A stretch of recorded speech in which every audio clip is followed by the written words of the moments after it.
Today's cup of coffee comes to us from our beloved BB, who comments under the name Supernatural Angel. And BB writes, "These stories took place in the house I lived in back in high school, which was from 2008 through 2012 in Clintwood, Virginia. The first encounter wasn't seen by any one of the family, but by a friend that was visiting for a sleepover. She woke me up around 2 a.m. as she was coming back from the upstairs bathroom. The layout for that floor was a stairwell in the middle, a bathroom to the left, and an L-shaped bedroom that I shared with middle sibling to the right. As she came back from the bathroom, she said that she saw an older man dressed in a suit with a suitcase beside him. He was also looking into the master bedroom, which was Mother's room. Now, seeing an old man in our house was very, very strange because my grandfather, who was the man who raised me, so I called him Dad, had died when I was 12 years old. There were no males living in the house.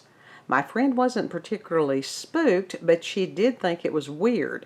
She just asked me who the old man was at the bottom of the stairs. I, on the other hand, went into protective mode and grabbed the baseball I found in my nightstand and went to check it out. When I got there, there was no one there. I asked her if she was sure she'd seen someone, and she said yes, and then described him in detail. She said he had white hair, which was balding on top of his head. His suit was black from what she could tell in the dark, and he seemed to be around 5'9" or so. So I listened for any sounds indicating that someone was walking around, but there was only the sound of the air conditioning. I went downstairs with my friend hanging onto my shirt, baseball in hand, and found the doors locked with no sign of anyone coming into or leaving the house. Nothing else happened for a few years. No unexplained sounds, sights, smells, nothing, until a random event during my junior year in high school. I was in the shower getting ready to head to bed, and as I wiped the soapy water from my eyes and face, I could see a figure standing in front of the mirror. The shower had textured and fogged glass, so it wasn't a clear image, but there was someone about my height with long brown hair pulled back and wearing a nightgown. I thought it was my mother. I wiped the rest of the water from my face and looked back, and there was nothing there. There was no sound of someone coming in, and there was no sound of someone leaving. I got out, and the door was still locked from the inside. After I had gotten out of the shower, I asked my mother if she had come into the bathroom, and she said no. She'd been watching Law and Order in the living room.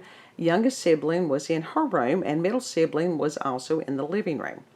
No one else in the family ever said anything about strange sightings or sounds happening around them while in the house but for me.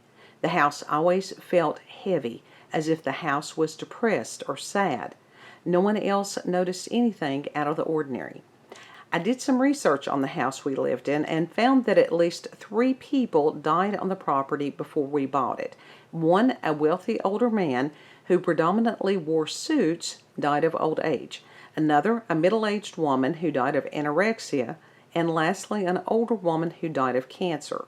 Both of these women were said to have been the older man's wives, not at the same time. He was married twice, and both his wives passed away in the house, and he died on the property somewhere." Baby, thank you so much for sharing those encounters with us. That's bound to have been a very unnerving thing. Any kind of a house takes on the energy of those who are not only currently living in it, but those who have lived in it previously. And I think all of us have seen houses that when they are, when they sit empty, in a very short time, it's like they break down so quickly. It's like they have no life force or no energy in it.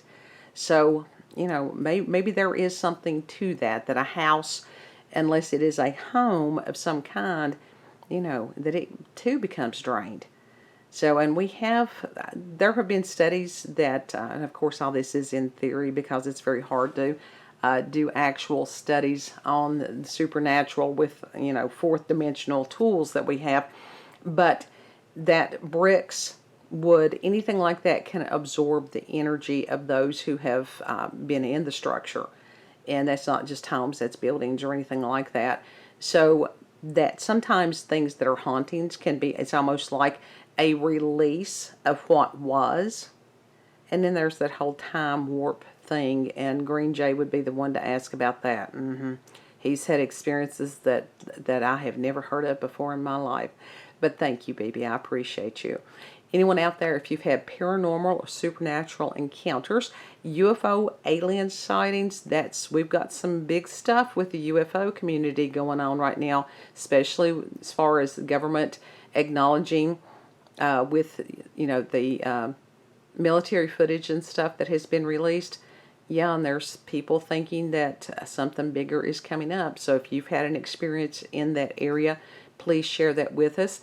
If you've had an encounter with Bigfoot, Chupacabra, any of these mythical creatures, any of that, send me an email at cupofcoffeewithscream@gmail.com.